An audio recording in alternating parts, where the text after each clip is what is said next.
আমার ভাইয়া চিকিৎসার জন্য ব্যাংকক গেলেন। ভাইয়া ব্যাংকক যাওয়ার পর ভাবি অফিসের নাম করে রোজ রাতে কোথায় জানি যাইত। আমি মনে মনে ভাবলাম, ভাবি এত রাতে কোথায় যায় এটা আমার জানতে হবে। আর জানতে গিয়ে যা দেখলাম তা দেখে আমার হুঁশ হারিয়ে ফেললাম। তাহলে বিস্তারিত বলি। সুখের সংসার ছিল কবিরের। বাবা মা, তার স্ত্রী নিপাকে নিয়ে মধ্যবিত্ত একটি পরিবার ছিল তার। ছোট কোম্পানিতে একটি চাকুরি করত সে। তারপরও সুখের কোনো অভাব ছিল না। কবিরের একটা ছোট ভাই ছিল, খুব দুষ্টুমি করত। কবিরের ছোট ভাই এইবার মাত্র 9-এ পড়ে। 9-এ পড়লে কি হবে, মুখে বড় বড় কথা বলে ফেলে, মুখে কিছু আটকায় না। কবিরের ছোট ভাইয়ের নাম ছিল মিন্টু বলে সবাই ডাকত। একদিন মিন্টু আমায় বলল, ভাবি আপনার কি লাগবে, আমি বাজার থেকে সব নিয়ে আসব। তুমি মাত্র 9-এ পড়ো, তোমার 1 টাকাও ইনকাম নেই, তাহলে তুমি আমার জন্য বাজার থেকে কি আনবে? আমি যা বলি তুমি তা এনে দিতে পারবে? তোমার কাছে কি টাকা আছে? ভাবি আছে। শোনো, আমি বাজার থেকে কিছুই চাই না, তোমার কিছু লাগলে আমারে কইও। কিন্তু সব হারিয়ে গেল এক কালো ঝড়ে। হঠাৎ অফিস থেকে আসার সময় একদিন অ্যাক্সিডেন্টে চোখের দৃষ্টিশক্তি হারিয়ে বসে সে কবির, মানে আমার স্বামী।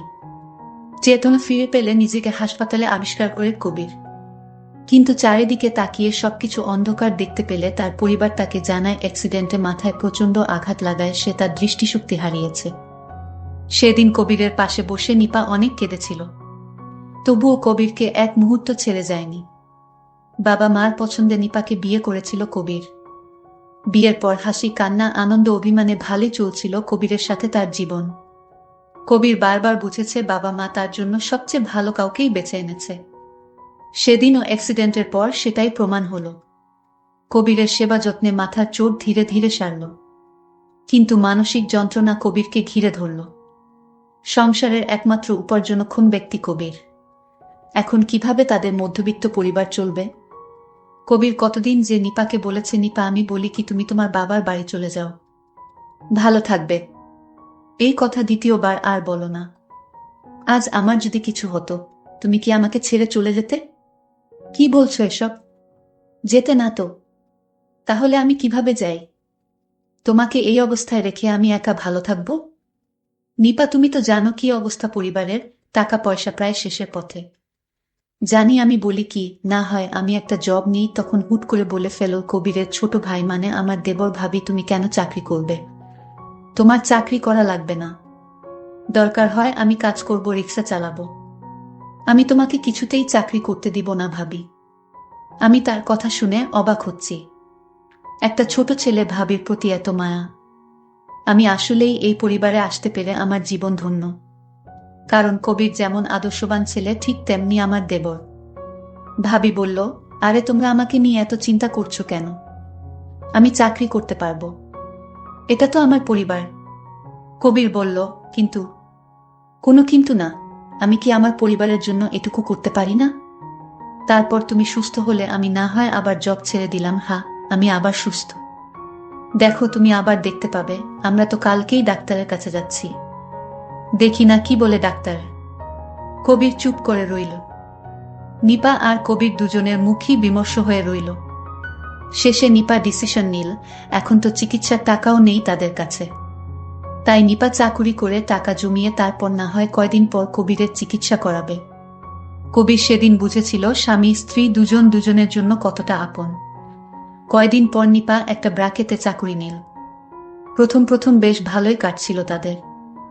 অল্প বেতনের মাঝেও অনেক টাকা করে সেভ করছিল তারা কবিরের চিকিৎসার জন্য। নিপা অফিস শেষে এসেই কবিরকে নিয়ে ব্যস্ত থাকত, তার খুব যত্ন করত। কবির মাঝে মাঝে বলতো, আমি যদি অন্ধ হয়েও থাকি তাও আমার কোনো অভিযোগ নেই, কারণ এরকম যত্ন পাব তোমার কাছে সারাটা জীবন। এই ভালোবাসা দিয়েই আমি একটা জীবন কাটাতে পারব। বিনিময়ে কবিরের মন মাতানো হাসির আওয়াজ শুনত সে। কবিরের মা কাঁথা সেলাই করে বিক্রি করত কম দামে, এ টাকা দিয়েও কিছু সংসারের খরচ মিটত। কিন্তু হঠাৎ কয়দিন পর নিপা কেমন যেন পরিবর্তন হয়ে গেল। রাতে ফিরত, মাঝে মাঝে 11টা-12টাও বেজে যেত। কবির কিছু বললে বলতো ওভারটাইম করছে সে। টাকাও জমাতে পারছিল না, আর ওভারটাইম করেও কবিরের বাবা মা বললে বলতো, এত রাতে হেঁটে না এসে সিএনজিতে আসি, তাই একটু খরচ বেশি হয়। কিন্তু কিছুদিন পর থেকেই যখন ওভারটাইমের টাকা পাবো তখন আর সমস্যা হবে না।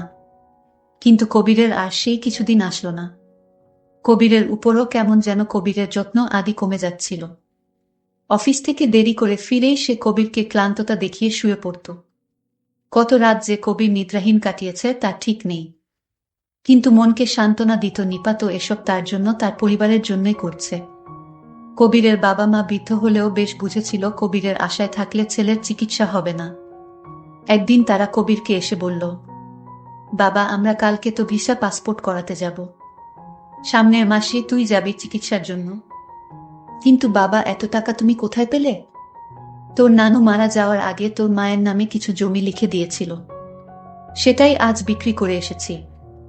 কিন্তু মায়ের সম্পদ এভাবে বলার আগেই পাশ থেকে কবিরের মা বলল, আমার সম্পদ তো তুই, তোকে ছাড়া কিভাবে চলব আমরা? নিপা বাসায় এলে তাকে জানালেও সে কিছু বলল না তেমন, শুধু বলল, বেশ ভালোই, তুমি জলদি যাও, তোমাকে ছাড়া কিভাবে যাব আমি? আরে হো, আমি গেলে কেমন হবে? তাহলে চাকুরি করব কিভাবে আর পরিবারের খরচ মিটাব কিভাবে? হ্যাঁ, ঠিকই বলেছ। বিদেশে আসলো কবির। এয়ারপোর্ট অব্দি সে কবিরের সাথে নিয়েছিল সে। নিপা সাহস জুগিয়েছিল তাকে। বাবা মা সবার থেকে বিদায় নিয়ে সে বিদেশে এসেছিল চিকিৎসা করাতে। আজ 5 মাস পর সে সুস্থ হয়ে দেশে ফিরছে। ভিতরে কথা হয়েছে কবিরের সাথে বাবা মার সাথে ফোনে, কিন্তু কবির বলেনি সে সুস্থ হয়ে গেছে। ভেবেছে সামনাসামনি সারপ্রাইজ দেবে, কিন্তু কে জানতো আজ নিজেই এত বড় কিছুর সম্মুখীন হবে। কবির বিদেশ চলে গেল চিকিৎসা করতে। এই দিকে নিপার শ্বশুর শাশুড়ির সাথে আচরণ খারাপ করতে লাগলো। আগের মতো শ্বশুর শাশুড়ির কথা শোনে না, আগের মতো টাকা পয়সা দেয় না। কেমন জানি হয়ে গেছে নিপা। তার দেবর একদিন তার ভাবিকে জিজ্ঞাসা করেছিল, ভাবি, তুমি এখন দেরি করে অফিস থেকে আসো কেন? আগে তো খুব তাড়াতাড়ি আসতে, আমার সাথে গল্প করতে, আমায় লেখাপড়া করার জন্য উপদেশ দিতে। এখন তুমি আমায় আগের মতো আমার সাথে গল্প করো না, লেখাপড়ার কথাও বলো না, ভাইয়ার খুঁজও তেমন রাখো না। কি হয়েছে ভাবি তোমার? আমি যখন ভাবিকে এই প্রশ্ন করলাম, ভাবি তখন রাখে আমাকে তাপ্পড় মারল। আমি সঙ্গে সঙ্গে কেঁদে দিলাম, আমার চোখ দিয়ে পানি পড়ছে। আমার কান্নাটা কিছুতেই থামাতে পারছিলাম না।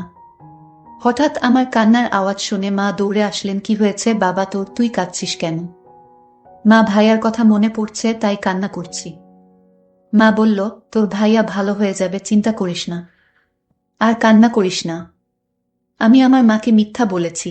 আমি যদি বলতাম যে ভাবি আমাকে মারছে, তাহলে হয়তো মা এবং ভাবি দুইজনও কষ্ট পেত, তার চেয়ে বরং আমি একাই কষ্টটা পাই। তারপর আমি সিদ্ধান্ত নিলাম, ভাবি আগে এরকম ছিল না, এখন কেন এরকম করছে এটা আমাকে খুঁজে বের করতে হবে। ভাবি সকালে নাস্তা না খেয়ে অফিসে চলে গেলেন। আমি ভাবিকে কিছু বলিনি, কিন্তু আমি ভাবির পরে আমিও গেলাম। দেখি ভাবি কোথায় যায়। আমি অনেক দূর থেকে দাঁড়িয়ে দেখলাম একটা রাইস হোটেলে ঢুকলো, আর এখানে ভাবি 2 প্লেট রুটির অর্ডার দিল। সাথে আরেকজন ছিল, সেটাকে আমি চিনতে পারিনি। শুধু দেখলাম ভাবি তাকে নিয়ে একসাথে রুটি খাচ্ছে আর গল্প করছে। আমি দেখে বাসায় ফিরলাম। আমার মনটা খুব খারাপ হয়ে গেল। আমার মা জিজ্ঞেস করলো, বাবা তোকে এরকম মনমরা দেখাচ্ছে কেন? মা, কিছুই হয়নি, মাথাটা ব্যথা করছে তাই শুয়ে রইলাম।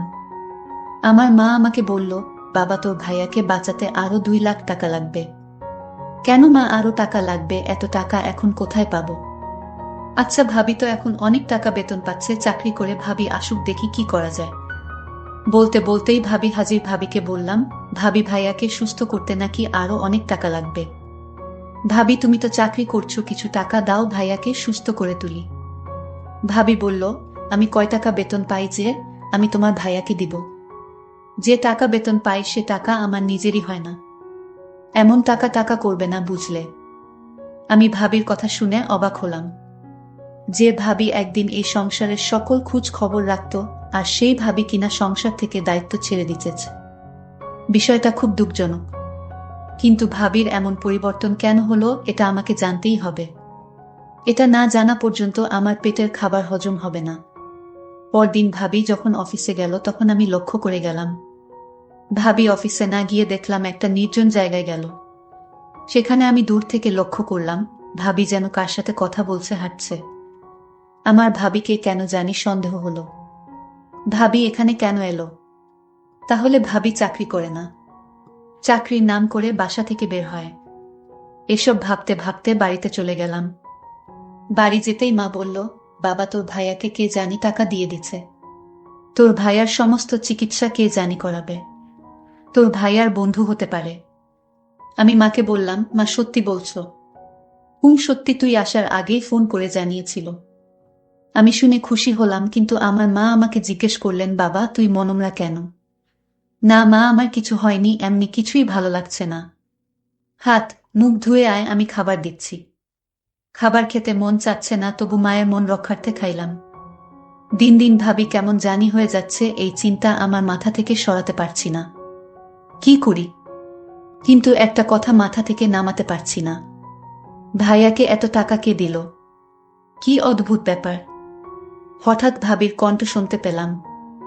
মা বলল, বুমা অনেক পরিশ্রম করে আসছো, কিছু খেয়ে নাও। না মা, আমি খাবো না, আমার খিদে নেই। এই বলে ভাবি রুমে গিয়ে শুয়ে পড়ল। তো আমার কিছুতেই ঘুম আসছিল না, মাথায় চিন্তা আসছিল। ভাবি আসলে কি করে, ভাবি এমন হলো কেন?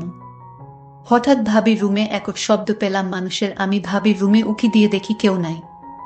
ভাবি একা একা বসে কি যেন করছে। তারপর আমি আবার শুয়ে পড়লাম, কিন্তু আমার মনে হলো আরেকবার দেখে আসি। আমি তো অবাক, ভাবি রুমে নেই। আমি ঘর থেকে বের হলাম। ফজরের আয়ান পড়ে যাবে প্রায়।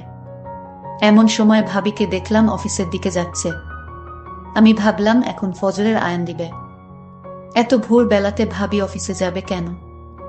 আমি তো আগে থেকেই জানি ভাবি কোথায় যায়, কিন্তু কেন? সকাল 10টা বাজে, এমন সময় ভাবিকে কে যেন গাড়ি থেকে নামিয়ে দিয়ে গেল আর বলল, কাল অফিসে দেখা হবে। হঠাৎ আমার ভাইয়া হাজির। আমি তো অবাক, ভাইয়া তুমি না জানিয়ে এসে পড়লে? হ্যাঁ আমি এসে পড়লাম সবাইকে তোর ভাবিকে সারপ্রাইজ দিব বলে। কিন্তু ভাই লক্ষ্য করলো গাড়ি থেকে ভাবি নামছে। এই দৃশ্য দেখে ভাইয়া কেঁদে ফেলল। এসব দেখে কবির ভাবছে, কেন সে ঠিক হলো? অসুস্থতার সময় সে মারা গেল না কেন? ভাবতে ভাবতেই নিপা সামনে এসে দাঁড়িয়েছে। তুমি? কবির জিজ্ঞেস করলো। গাড়িতে যে লোকটি ছিল সে কে? তোমার কি হয়? নিপা বলল, শোনো, তুমি যাকে গাড়িতে দেখলে সে হলো আমাদের অফিসের হেড। তো ওনার সাথে তুমি কি করছিলে? উনি আমাকে বাসায় পৌঁছে দিয়ে গেল। কেন তুমি অন্য গাড়ি দিয়ে আসতে পারোনি? না, আমি অন্য গাড়ি দিয়ে আসতে পারি না। কেন আসতে পারো না? সকল জবাব কি তোমারে দিতে হবে? এই কথা বলার সাথে সাথেই ভাইয়া ভাবিকে একটা থাপ্পড় মারে। ভাবি তখন কেঁদে কেঁদে বলল, বাহ, এখন সুস্থ হয়ে শক্তি বেড়ে গেছে। ভাবি তখন বলতে লাগলো, জানো, আমি অফিসে কোনো চাকরি করিনি। আমি যখন অফিসে চাকরি নিতে গেলাম, তখন অফিসের হেড স্যার আমায় বলল, তোমার চাকরি করতে হবে না, তোমার স্বামীকে বাঁচাতে যত টাকা লাগে আমি দিব, কিন্তু তুমি আমার সাথে একটা মিথ্যা প্রেমের অভিনয় বা নাটক করতে হবে। জাস্ট মিথ্যা অভিনয়, আর এই অভিনয় তোমার সাথে আমি করতে চাই। তুমি যদি আমার সাথে মিথ্যা নাটক করো, তাহলে আমি তোমার স্বামীর সকল খরচ আমি দিব। আমি হেড স্যারকে জিজ্ঞেস করেছিলাম, স্যার, আমি আপনার সাথে অভিনয় বা নাটক করলে আপনার লাভ কি? স্যার তখন বলল, আমি এই নাটক বা অভিনয়টা আমি আমার প্রেমিকাকে দেখাবো। তার জবাবে আমি জিজ্ঞেস করলাম, দেখালে কি হবে? সে হয়তো আমার কাছে ফিরে আসতে পারে। আমি জানতে চাই সে আমাকে সত্যি ভালোবাসে কিনা। যদি আমার সাথে তোমারে দেখে, তাহলে আমার প্রেমিকা যদি আমাকে সত্যি ভালোবাসে এবং বিয়ে করতে চায়, তাহলে সে আমার কাছে আসবে। কারণ কোনো নারী চায় না তার স্বামী অন্য কারো হয়ে যাক। আমি বলেছিলাম, স্যার আমি পারবো না, আমাকে চাকরি দিয়ে দেন। স্যার বলেছিল, চাকরি করে যে টাকা পাবে সে টাকা দিয়ে তোমার স্বামীকে সুস্থ করে তুলতে পারবে না। আর তাই আমি নাটক করতে রাজি হয়েছিলাম। এটা কি আমার অপরাধ? শুধু তোমাকে সুস্থ করে তোলার জন্য আমি নাটক বলো আর অভিনয় বলো আমি করেছিলাম। ভাবির কথা শুনে আমি হাও মাও করে কেঁদে ফেলি। ভাবি, তুমি সত্যিই মহান। আমি তোমাকে ভুল বুঝেছিলাম। আর ভাইয়া ভাবিকে বলল, নিপা তুমি আমাকে ক্ষমা করে দাও, আমি বুঝতে পারিনি। নিপা বলল, স্বামীর পায়ের নিচে স্ত্রীর বেহেশত। আমার ভুল হলে আপনি ক্ষমা কইরেন। প্রিয় বন্ধুরা, প্রতিটি ঘরে এরকম আদর্শবান স্ত্রী থাকলে আমাদের সমাজটা অনেক সুন্দর হয়ে যেত। আজকের গল্পটি কেমন লাগলো তা অবশ্যই কমেন্ট করে জানাবেন। ধন্যবাদ সবাইকে।